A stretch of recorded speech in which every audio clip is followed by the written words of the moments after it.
میں اس سال اپنی والدہ کا حج بدل کرنے جانا چاہتا ہوں، جبکہ والد اور بہن کا حج بدل باقی ہے۔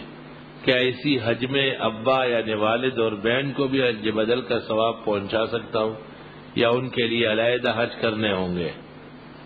ثواب کے لیے مالک کے خزانے میں کوئی کمی تو نہیں ہے؟ کیا ایک حج سے تینوں کا ثواب دیا جا سکتا ہے؟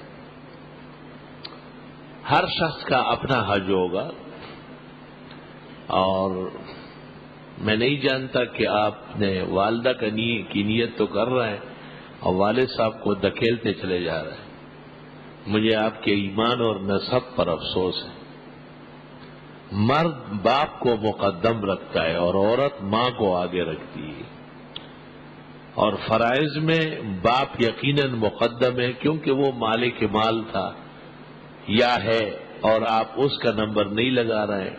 بہت تعجب ہے آپ کے اخلاق پر۔ عورتوں پر حج فرض ہوتا بھی ہے یا نہیں، یہ بھی مسئلہ ہے، کیونکہ اس کے لیے محرم کا ہونا ضروری ہے اور اس کے خرچے کا بھی اس کی طرف سے ہونا ضروری ہے۔ ہمارے استاد محترم مولانا لطف اللہ صاحب جب 71 میں حج پر تشریف لے گئے اور وہاں پریشانی یہ دیکھی تو اکثر فرماتے تھے کہ خواتین کا حج ساقط ہے، اکثر فرماتے تھے۔ مطلب یہ کہ کرنا تو ہے لیکن بیٹا بھائی خاون کوئی ساتھ ہو، لیکن مرد پر تو مالی استطاعت ہوتے ہی حج فرض ہو جاتا ہے، تو آپ کا حج میں باپ کا حصہ زیادہ ہونا چاہیے تھا، لیکن آپ نے ماں کا حصہ بڑھایا ہے۔ مجھے اس کے فلسفے کا پتہ نہیں چلا۔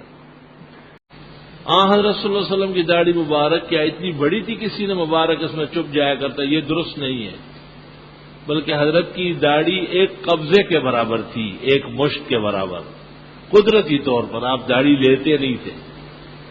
شمائل میں یہ مسئلہ موجود ہے۔